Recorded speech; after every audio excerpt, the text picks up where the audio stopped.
اعوذ باللہ من الشیطان الرجیم بسم اللہ الرحمن الرحیم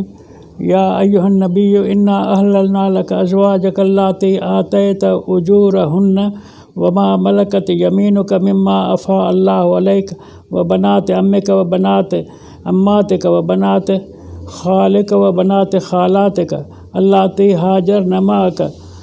وامرأة مؤمنة إن وهبت نفسها للنبي إن أراد النبي أن يستنكحها خالصة لك من دون المؤمنين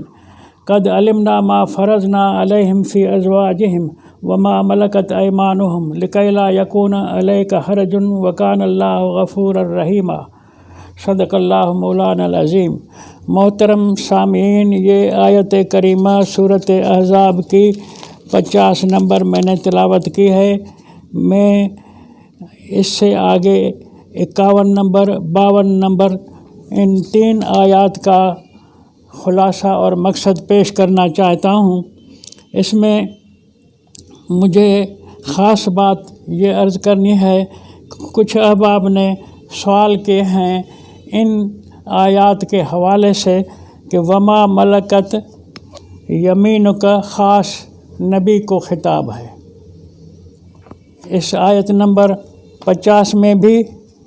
آگے آیت نمبر 52 میں بھی یہی جملہ ہے کہ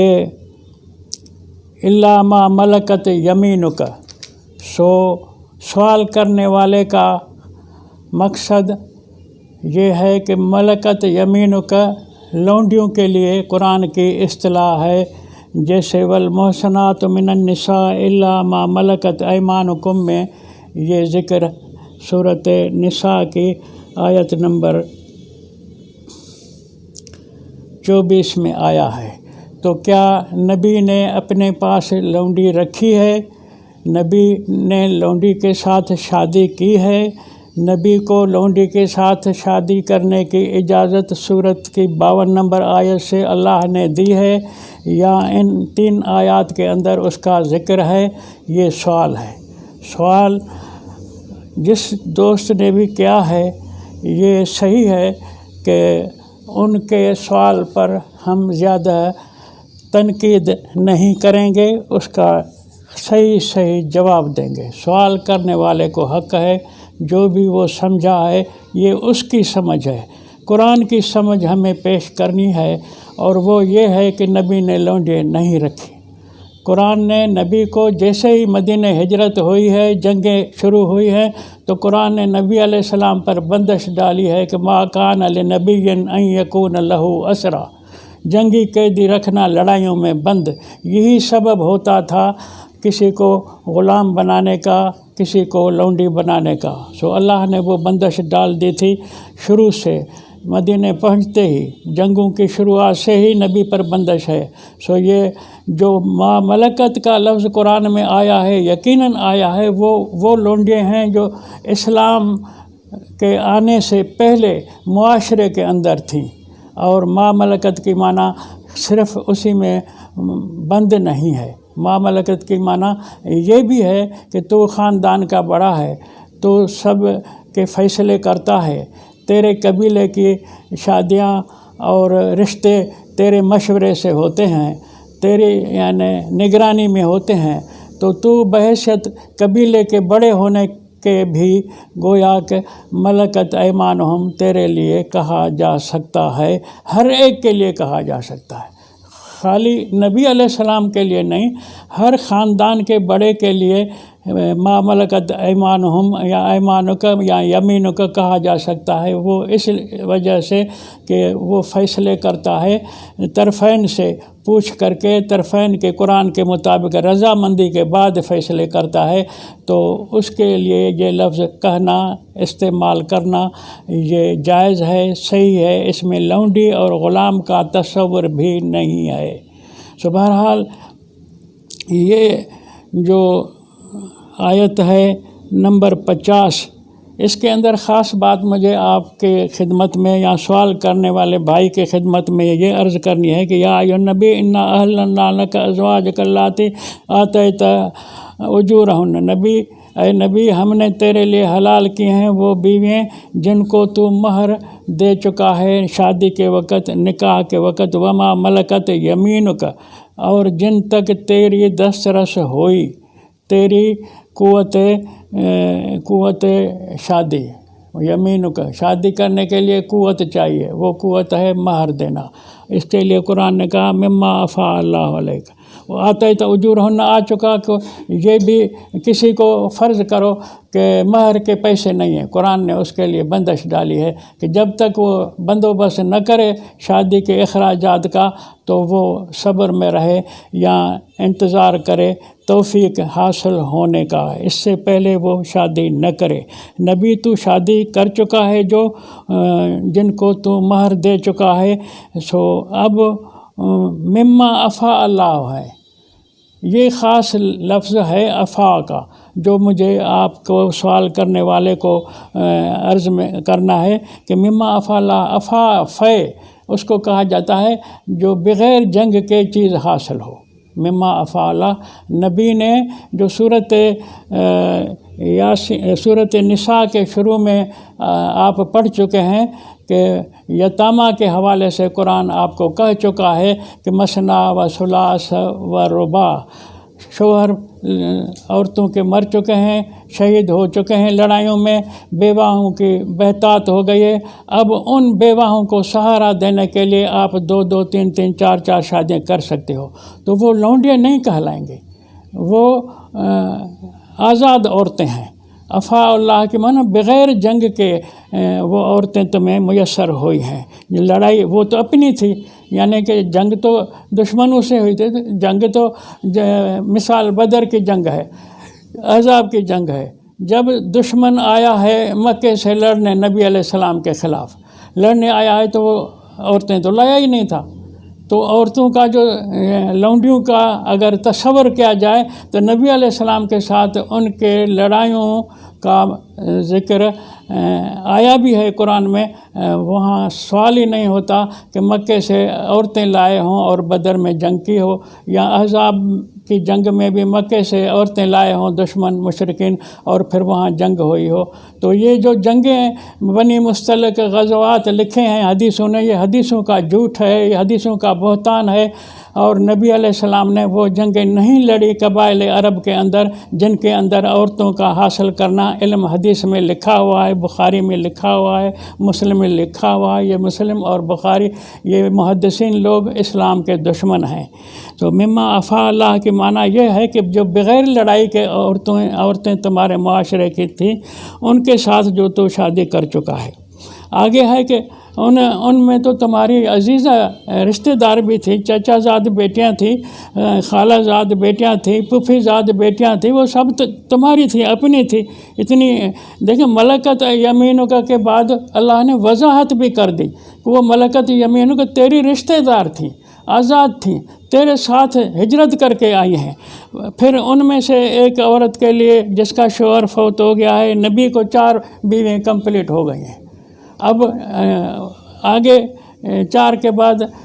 شادی کی بندش بھی ہے قرآن کے قانون میں۔ اللہ ایک عورت کے لیے سفارش کرتا ہے نبی علیہ السلام کو کہ وَامْرَأَةً مُؤْمِنَةً إِنْ وَهَبَتْ نَفْسَهَا لِلنَّبِيِّ إِنْ أَرَادَ النَّبِيُّ أَنْ يَسْتَنْكِحَهَا خَالِصَةً لَكَ مِنْ دُونِ الْمُؤْمِنِينَ۔ ایک مومنہ عورت اوپر جو قرآن نے ذکر کیا نا کہ وہ بنات امی کے، وہ بنات امات کے، وہ بنات خال کے، وہ بنات خالات کے، تو ان کے بعد رب تعالیٰ نے فرمایا ایک ایسی بھی عورت ہے جو خود کو ہبے میں دینا چاہتی ہے نبی کو، اور نبی اگر ارادہ کرے اس کے ساتھ نکاح کرنے کا تو اللہ تعالیٰ کہتا ہے ہم تیرے لیے خالصۃ لک من دون المؤمنین، تیرے لیے اس 5ویں کی اجازت دے رہے ہیں۔ معنی شادی کا جو کورس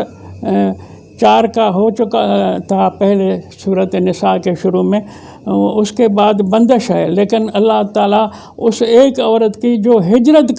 کر کے آئی ہیں، یہ لڑی ہے تیرے ساتھ مکے میں دشمنوں کے ساتھ، مشرکوں کے ساتھ، یہ اپنے شوہر کے ساتھ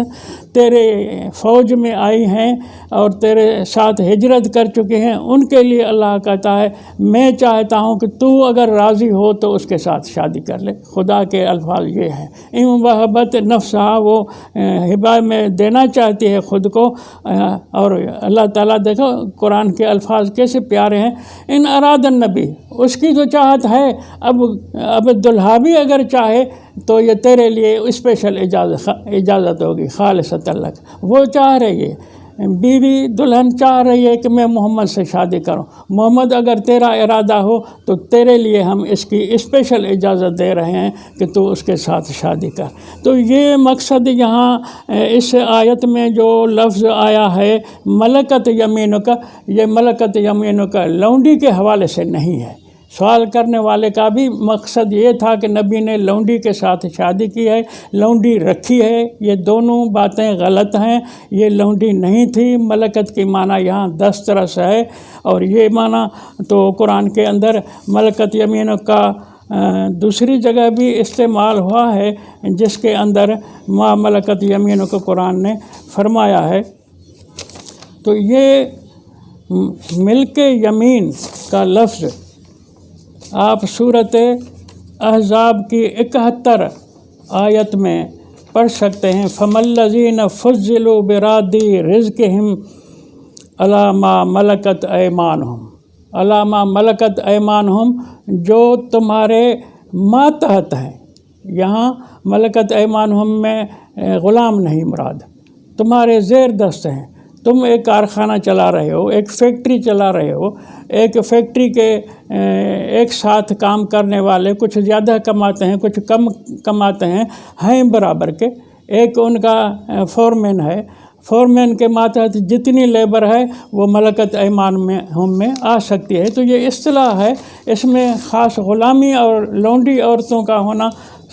یعنی قطعاً حصر نہیں ہے معنی کا۔ تو 50 نمبر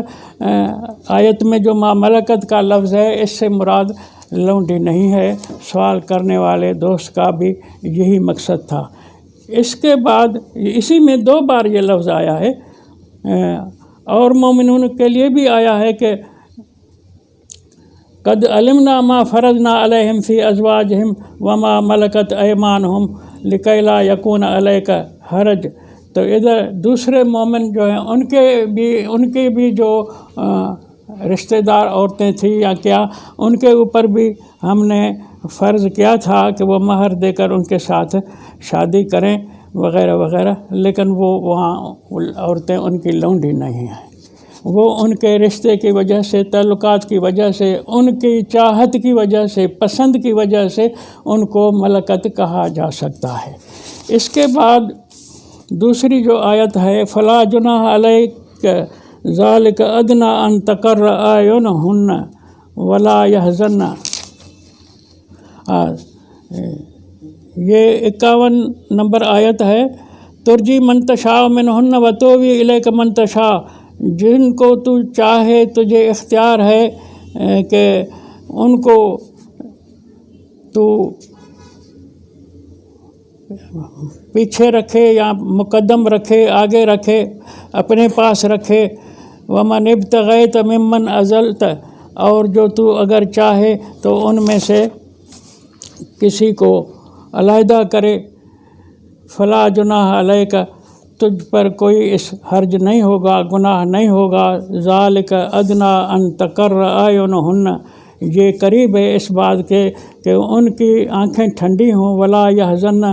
غمگین نہ ہوں، ویرضین، وہ راضی ہوں، بما آتیتہن، اس مال پر، اس ہدیے پر جو تو ان کو دے چکا ہے، کلہن، جو مال دیا ہے تو نے ان کو دے گا، تو ان کو مقصد راضی کرنا ہے، واللہ یعلم ما فی قلوبکم، اللہ آپ کے دلوں کی باتوں کو جانتا ہے، وکان اللہ علیما حلیما، اللہ تعالیٰ جاننے والا بردبار ہے۔ آگے جو آیت نمبر 52 ہے، یہ خاص غور طلب مقام ہے، اس کے اندر بہت سارے نامور علماء نے